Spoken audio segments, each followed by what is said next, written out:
आप देख रहे हैं भारत 24 और बात होगी बारिश की। एक तरफ भीषण गर्मी, लेकिन बारिश के बाद अब लोगों को थोड़ा राहत मिल रही है। अब बारिश को लेकर बड़ी खबर आ रही है। मौसम विभाग ने अलर्ट जारी किया है। 48 घंटे में पूरे उत्तर प्रदेश में मानसून पहुंच जाएगा। दक्षिण पश्चिम मानसून ने फिर से रफ्तार पकड़ ली है। भारी बारिश, बिजली के साथ ओले गिरने की चेतावनी जारी की गई है और इस दौरान मौसम विभाग ने लोगों से सावधान रहने को कहा है कि सावधानी बरतिए, क्योंकि भारी बारिश के साथ साथ जो ओले और जो बिजली गिरने की खबर है वो चिंताजनक हो सकती है। ऐसे में सावधान रहने की जरूरत है। 48 घंटे में उत्तर प्रदेश में मानसून पूरी तरीके से दस्तक दे देगा और कई शहरों में बारिश की खबर सामने आ भी रही है। यूपी में कई जगहों पर बारिश की खबर भी है। मौसम विभाग की तरफ से कहा गया कि 48 घंटे में उत्तर प्रदेश में पूरी तरीके से मानसून दस्तक देगा। भारी बारिश के साथ बिजली और ओले गिरने की भी चेतावनी जारी की गई है। लोगों को संभल के और सतर्क रहने की भी नसीहत मौसम विभाग की तरफ से दी गई है। दक्षिण पश्चिम मानसून ने रफ्तार पकड़ ली है और 48 घंटे में यूपी में पहुंच जाएगा मानसून और उत्तर प्रदेश में भारी बारिश के साथ साथ ओले और बिजली गिरने की भी संभावना है। इसको लेकर सतर्क रहने को भी कहा गया है। हालांकि अभी भी कई शहरों से खबर आ रही है, कई जिलों में ऐसी खबर आ रही है जहां पर बारिश शुरू हो चुकी है, बारिश हो रही है, लेकिन अगले 48 घंटे में उत्तर प्रदेश में मानसून दस्तक देगा और बारिश होगी।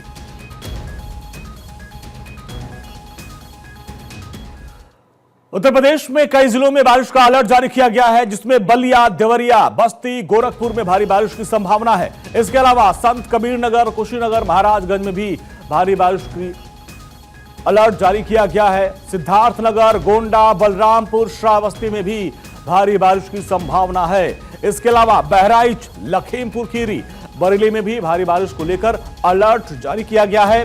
सहारनपुर, बिजनौर, मुरादाबाद में भी भारी बारिश की संभावना है। रामपुर, बरेली, पीलीभीत में भी बारिश को लेकर अलर्ट जारी किया गया है। यानी करीब 30 से अधिक ऐसे जिले हैं जहां भारी बारिश को लेकर मौसम विभाग की तरफ से अलर्ट जारी किया गया है। अब 23 जून आज हो गई है और माना जा रहा है कि 24 जून तक मानसून दस्तक देगा और पूरे उत्तर प्रदेश में भारी बारिश होगी। और कुछ जिलों का जिक्र किया गया है मौसम विभाग की तरफ से, वहां पर ज्यादा बारिश हो सकती है, ऐसी संभावना जताई गई है। यानी अब सतर्क रहने की जरूरत है, क्योंकि कई जगहों पर बारिश के साथ ओले और बिजली गिरने, और पिछली बार भी जब मानसून के दौरान बिजली गिरने से बहुत सारे लोगों के मरने की खबर आई थी।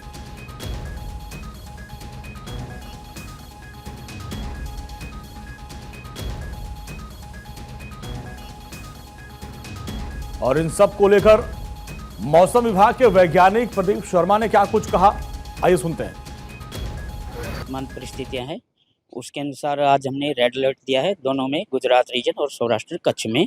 गुजरात रीजन में साउथ गुजरात रीजन, जिसमें नवसारी, वलसाड़, दादर नगर हवेली और दमन है। सौराष्ट्र कच्छ में अगर देखें तो द्वारका, पोरबंदर, जामनगर और राजकोट में रेड अलर्ट दिया गया है। इसके अलावा ऑरेंज अलर्ट भी कई डिस्ट्रिक्ट्स में आज के लिए दिया गया है। और डे 2 से डे 7 की अगर बात करें तो very heavy rain expected isolated places पे, जो पहले डे 5 तक ऑरेंज अलर्ट के साथ और डे 6 और 7 में येलो अलर्ट के साथ वेरी हैवी रेन का अलर्ट दिया गया है। आज जो बाकी के डिस्ट्रिक्ट्स हैं, जैसे अपने दाहोद हो गया, साबरकाठा, बानसकाठा, कच्छ और अहमदाबाद, गांधीनगर, इसमें भी हमने ऑरेंज अलर्ट दिया है। और हमारे साथ तमाम साथी जुड़ रहे हैं और ग्राउंड जीरो से वो खबर बताएंगे कि क्या हालात हैं। धनंजय मंडल रांची से हमारे साथ जुड़ रहे हैं। डॉक्टर थानेश्वर शर्मा जी हमारे साथ चंडीगढ़ से जुड़ रहे हैं, पंजाब हरियाणा के संपादक हैं। इसके अलावा नीलेश चौहान लखनऊ से हमारे साथ जुड़ रहे हैं, रोबिन शर्मा शिमला से हमारे साथ जुड़ रहे हैं। और सबसे पहले नीलेश, आपके पास आते हैं। उत्तर प्रदेश को लेकर अलर्ट जारी किया गया है कि अगले 24 घंटे में मानसून दस्तक दे देगा, लेकिन खबर है कि कई जिलों में बारिश हो भी रही है। देखिए, बिल्कुल अगर हम उत्तर प्रदेश की बात करें तो उत्तर प्रदेश में प्री मानसून ने पहले ही एंट्री ले ली थी। एंट्री लेते ही उत्तर प्रदेश के तमाम जिलों में झमाझम बारिश हुई है। खासतौर पर अगर हम पूर्वी यूपी के जिलों की बात करें तो पूर्वी यूपी के जिलों में झमाझम बारिश के कारण कई जगहों पर जलभराव की स्थितियां हो गई हैं। हालांकि उत्तर प्रदेश सरकार ने उत्तर प्रदेश के सभी जिलों में अधिकारियों को दिशा निर्देश जारी किए हैं कि कहीं पर भी कोई अव्यवस्था न फैलने पाए, जनजीवन को कोई भी समस्या का सामना न करना पड़े। हालांकि मौसम विभाग ने जिस तरीके से अनुमान जताया है कि अगले 3 दिनों तक उत्तर प्रदेश के तमाम जिलों में भारी बारिश हो सकती है, जिसका ऑरेंज अलर्ट भी मौसम विभाग की तरफ से जारी किया गया है। 15 से 25 किलोमीटर की रफ्तार से हवाएं चलने का अनुमान लगाया गया है और साथ ही साथ कई जिलों में बिजली चमकने के साथ साथ ओले गिरने की भी संभावनाएं मौसम विभाग की तरफ से जताई गई हैं। हालांकि उत्तर प्रदेश सरकार के निर्देश पर पहले ही उत्तर प्रदेश में तमाम तैयारियों को पूरा कर लिया गया था। जो बांध थे उनको मजबूती के साथ बना लिया गया था। उसके अलावा जो नहरें थी उनको भी साफ सफाई करके सुरक्षित कर लिया गया था, ताकि जब बरसात का मौसम आए तो ऐसे में जो नदियों का जलस्तर बढ़ता है उसको जब बढ़े तो जनजीवन अस्त व्यस्त ना हो, उसकी तैयारियां कर ली गई थी। हालांकि नदियों की अगर हम बात करें, चाहे वो गंगा हो, गोमती हो, घाघरा हो, यमुना हो, ये तमाम ऐसी नदियां हैं जिनसे उत्तर प्रदेश के तमाम जिले प्रभावित होते हैं, बाढ़ की स्थितियां बन जाती हैं। तो ऐसे में लगातार नदियों के जलस्तर बढ़ने पर भी निगरानी रखी जा रही कि एकाएक। ठीक है, डॉक्टर थानेश्वर जी हमारे साथ चंडीगढ़ से। डॉक्टर थानेश्वर, खबर है कि यूपी उत्तराखंड होते हुए हिमाचल होते हुए पंजाब में मानसून ने दस्तक दे दिया। खबर है कि पहले ही दस्तक दे दिया इस बार, क्या?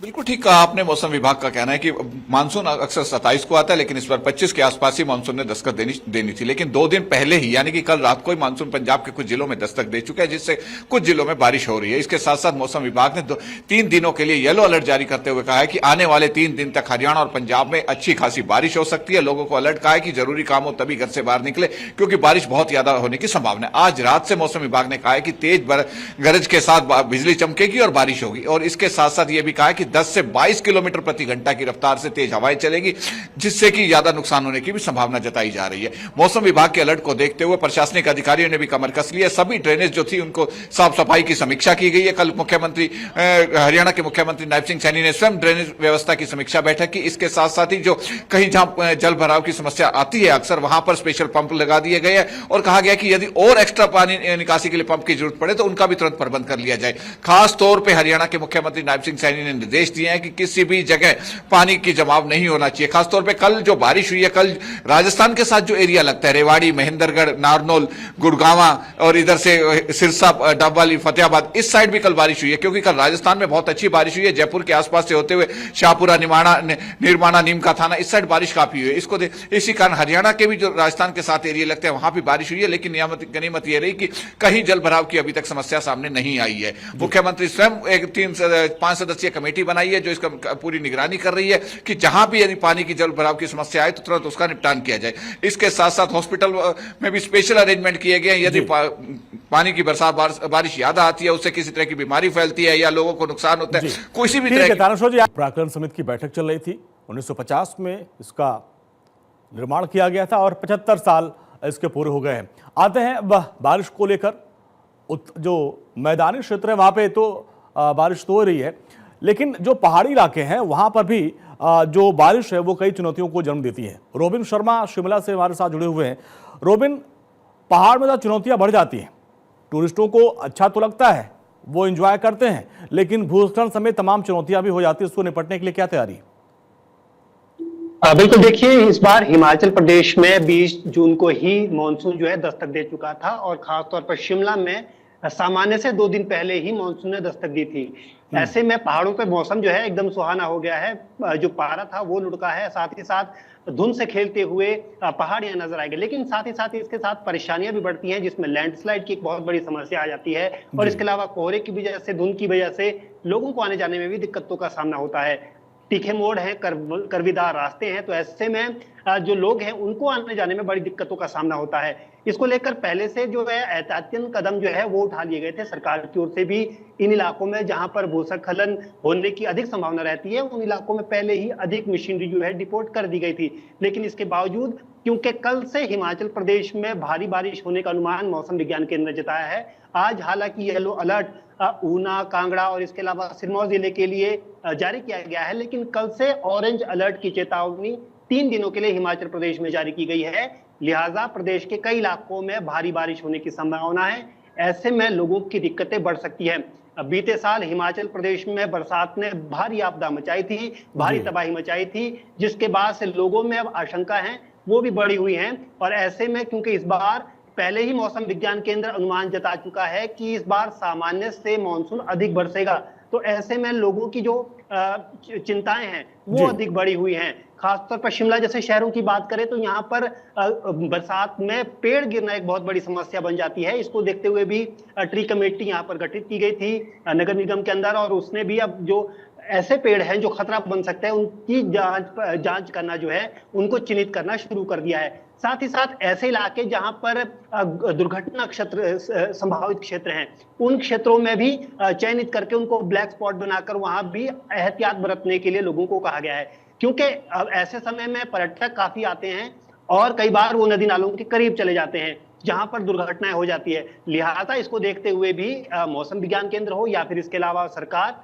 तमाम लोगों की ओर से चेतावनियां समय समय पर दी जा रही हैं ताकि लोग नदी नालों से दूर रहे और किसी बड़ी दुर्घटना को से बचा जा सके। लिहाजा सरकार अपने स्तर पर और लोग अपने स्तर पर पूरी कोशिश कर रहे हैं कि आने वाले दिनों में जब भारी बरसात प्रदेश के अंदर हो तो डैमेज कंट्रोल किया जा सके, कोई बड़ी आपदा एक बार फिर प्रदेश के अंदर ना हो। लेकिन ठीक है, देखना रोबिन आपके पास आएंगे तो झारखंड का हाल जान लेते हैं। धनंजय के पास चलते हैं, रांची से जुड़ रहे हैं धनंजय मंडल। धनंजय, झारखंड में क्या हालात है, किस बात को लेकर अलर्ट जारी किया गया है?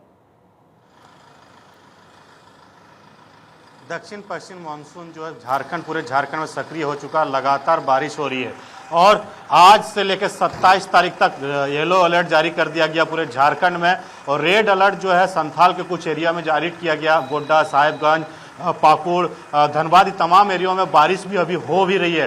रांची का अगर मानसून आपको दिखाया है तो देखिए काला बादल है आसमान में, कभी भी बारिश हो सकती है। जो रांची वासियों का जो यहाँ मौसम विभाग ने चेतावनी दिया कि 1 बजे के आसपास में भारी बारिश की चेतावनी दी गई। कल 2 बजे से लेकर शाम को 5 बजे तक इतनी बारिश हुई कि सड़कें नदी बन गए थे, तालाब में लबालब भारी पानी भर गए थे, लोग गिर रहे थे, लोगों को पता नहीं चल रहा था कि सड़क है कि नदी है। तमाम ऐसी चीजें देखने को मिल रही थी। घरों में पानी घुस गए थे, चाहे हॉस्पिटलों में पानी घुस गया था, ट्रक जो ट्रैक्टर होता है, ट्रैक्टर का आधा ट्रैक्टर पानी में डूब गया था। ये तमाम तस्वीरें कल दोपहर के बाद इस तरह देखने को मिल रही थी। आज भी अंदेशा यही जताया जा रहा है कि जब बरसात होगी तो घरों में बरसात का पानी घुसेगा, दुकानों में बरसात का पानी घुसेगा, क्योंकि नगर निगम का जो दिखना चाहिए था एक्टिविटी वो नहीं दिख रहा है। मानसून से पहले दिखना चाहिए वो तमाम जो धरातल जो वादे किए थे तमाम चीज धरातल पे नहीं उतरते हुए दिख रहा है। साथ ही देखिए बरसात जब आई है तो सब्जियां का दाम भी बहुत ज्यादा तेज हो गया है। बरसात में सब्जियां जो किसान का फसल है तमाम फसलें खराब, जो टमाटर 15 रुपये किलो मिल रहा था अभी 80 रुपये किलो के आसपास हो गया है। गोभी का भी रेट हाई हो गया, जो 15 रुपये 20 रुपये केजी था वो अभी 80-90 रुपये किलो। तमाम चीजें मुसीबत लेके आती है। जब बरसात आती है तो आम लोगों को भी जनजीवन अस्त व्यस्त हो जाता है। जो काम करने के लिए जाते हैं उन लोगों को भी दिक्कत होता है। किसान देखिए जो खेतों में पानी जितना होना चाहिए उससे ज्यादा खेतों में पानी है, जो धान का बिछड़ा है वो भी लगाने में दिक्कतें हो रही है। जिस तरह से बरसात ने अनुमान लगाया था इस बार आएंगे आपके पास, थानेश्वर जी आपके पास आएंगे, अब आएंगे रोबिन आपके पास भी आएंगे, लेकिन मध्य प्रदेश खबर आ रही उसका भी रुख कर लेते हैं। मध्य प्रदेश की जो शिवपुरी की तस्वीरें आप देखिए, भारी बारिश के बाद वहां कहर कैसे बरपा है, ये तस्वीरें उसकी बानगी है। शिवपुरी जिले में पिछले कुछ समय से भारी बारिश हो रही है, जनजीवन पूरी तरीके से प्रभावित हुआ है। लगातार बारिश के बाद कई इलाकों में जल भराव के हालात हैं, तस्वीरें आप देख सकते हैं, और लोगों को काफी दिक्कतों का सामना करना पड़ रहा है। तो देखिए अलग अलग राज्यों की जो तस्वीरें हम आपको दिखा रहे हैं, भारी बारिश के बाद लोगों की मुसीबतें बढ़ गई हैं। कई जगहों से खबर आई जहां पर पुल बह गया।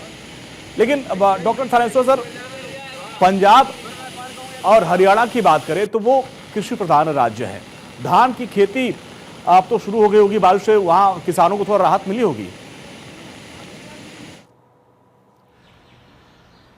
देखिए बिल्कुल ठीक कहा आपने। इन दिनों की बारिश जो है, क्योंकि धान की इस समय बुआई चल रही है, ऐसे में किसानों के लिए फायदा होता है। लेकिन इसके साथ साथ जो सब्जी उत्पादक किसान है या जिनके जो बागवानी करते हैं उनके लिए भारी नुकसान का परेशानियों का सामना करना पड़ता है। क्योंकि जैसे ही बारिश होती है तो जहां सब्जी उगी हुई है, खासतौर पर बेल वाली सब्जियां या दूसरी सब्जियां, उनके अंदर पानी भर जाता है, सब्जी तुड़ाई में बहुत ज्यादा दिक्कत आती है, जिससे उनका काफी नुकसान होता है। धान की बिजाई को काफी फायदा है। धान की बिजाई जो पौध से धान बीजते हैं उनको फायदा है, जो डायरेक्ट धान बीजते हैं उनको काफी नुकसान है। हालांकि सरकार ने कह रखा है कि इस बार डायरेक्ट धान की बुआई की जाए और 6,000 के रुपए प्रति एकड़ के हिसाब से सरकार उन पर स्टाइफन भी दे रही है कि अगर आप डायरेक्ट धान की बिजाई करोगे तो आपको इतना फायदा भी मिलेगा सरकार की तरफ से, क्योंकि जो डायरेक्ट धान की बिजाई होती है उसमें पानी कम लगता है। ऐसे में अगर बारिश आ जाती है तो डायरेक्ट धान वालों को भी नुकसान होता है। और इसके साथ साथ जो हरियाणा का जो अंबाला हो गया, कुरुक्षेत्र हो गया, पानीपत हो गया, करनाल हो गया, कैथल हो गया, पिछले दिनों जब बारिश हुई थी तो इसमें काफी कहर बरसाया था।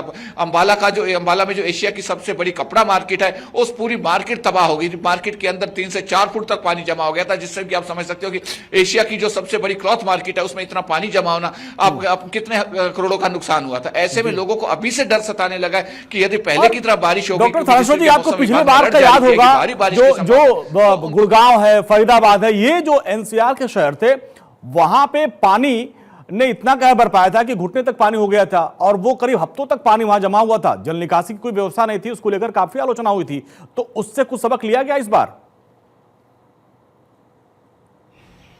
बिल्कुल, उससे सबक लेते हुए मुख्यमंत्री जो है नायब सिंह सैनी स्वयं जो बाढ़ कमेटी है उसकी समीक्षा बैठक करते रहते हैं। अभी 1-2 दिन पहले ही उन्होंने, मुख्यमंत्री ने समीक्षा बैठक की थी और स्ट्रिक्टली आदेश दिए थे कि जिस जिस एरिया के अंदर पानी भरने की संभावना रहती है, गुड़गांव का जो नया गुड़गांव है जिसे डीएलएफ एरिया कहा जाता है, पुराना गुड़गांव जो ओल्ड गुड़गांव कहा जाता है, ओल्ड फरीदाबाद कहा जाता है, वहां पानी कभी नहीं भरता, ना मात्र का पानी भरता है। वहां निकासी की बहुत अच्छी व्यवस्था रहती है। लेकिन जो नई बस्तियां बसी हैं, नया एरिया बसा है, जैसे फरीदाबाद में एनआईटी हो गया और इधर गुड़गांव के अंदर डीएलएफ एरिया हो गया, इसमें पानी भर जाता है। तो वहां पर अभी से ही जो पंप है पानी निकासी तो सरकार सतर्क है, वहां पर क्योंकि सर समय का अभाव है।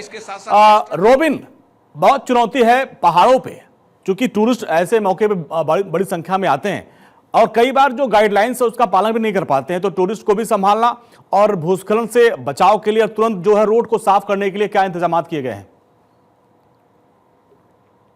बिल्कुल, देखिए हिमाचल प्रदेश की बात करें तो पहाड़ी इलाका है और बहुत चुनौतियां जो है बारिश के दिनों में आती हैं। जैसा आपने कहा कि पर्यटक भी आते हैं, पर्यटक यहाँ का जो खूबसूरती है उसका आनंद उठाना चाहते हैं और नदी नालों को भी करीब जाने का प्रयास करते हैं, लेकिन कई बार वही उनके लिए जान का सौदा बन जाता है। तो ऐसे में समय समय पर उन्हें एहतियात भी दी जा रही है, चेतावनियां भी दी जा रही है और ऐसे इलाके जहां पर पर्यटन ज्यादा जाते हैं पर्यटक लोग, वहां पर अधिक पुलिस बल भी तैनात किया गया है ताकि रेस्क्यू समय रहते किया जा सके। और दूसरी सबसे बड़ी समस्या आने वाले दिनों में ये होगी, क्योंकि हिमाचल प्रदेश में अगर हल्की बारिश समय समय पर होती रही तो यहाँ की जो सबसे बड़ी पैदावार है। ठीक है धनंजय, आपके पास आते हैं, चूंकि समय का अभाव है। रोबिन, आपकी आवाज कट रही है। अब भारी बारिश का चलन शुरू हो चुका है, ऐसे में जल जमाव और तमाम समस्याएं आ रही, उसको लेकर क्या तैयारियां हैं? क्योंकि आपने बताया नगर निगम की पोल तो खुल गई पहली दूसरी बारिश में, अब आगे की क्या तैयारी? देखिए, मुख्यमंत्री हेमंत सोरेन कैबिनेट के बैठक में सभी जिला उपायुक्तों के साथ बैठक की थी, साथ साथ कड़े निर्देश दिए थे जहां जहां जल जमाव हो रहा है, जिस तरह से समस्या है उसको निष्पादन करें। लेकिन फिर उन तमाम बातों को धरातल पर दिखता हुआ नहीं दिख रहा हमें। नगर निगम ने दावे किए थे, हमें नाले को साफ सुथरा कर दिया गया ताकि जो पानी जमता है वो नहीं जमेगा, सीधे नाली के माध्यम से निकल जाएगा। लेकिन वो भी देखते हुए नहीं। कल जब रांची में 1.5 घंटे की बारिश हुई, रांची पहाड़ी इलाका में आता, पठारी इलाका है, कभी भी 30 सालों में इस तरह से रांची मैंने कभी नहीं देखा था। जो लोग बताते हैं कि यहाँ पानी रुकता नहीं था, बरसात होती थी, बरसात का पानी निकल जाता था। लेकिन अब इस तरह का मुसीबत खड़ा हो जा रहा है कि बरसात होती है, घरों में पानी घुसता है, हॉस्पिटल में पानी घुसता है, लोगों को सड़कें नजर नहीं आती। ये दुर्दशा है झारखंड रांची राजधानी में। और डॉक्टर थानेश्वर जी आपका, नीलेश आपका और रोबिन आपका बहुत बहुत शुक्रिया इस पूरी बातचीत के लिए। तो आप देखिए, भारी बारिश हो रही है, सतर्क रहने की जरूरत है और ऐसे में अपील भी की गई है मौसम विभाग की तरफ से, सतर्क रहना है क्योंकि अब मानसून ने दस्तक दे दिया है।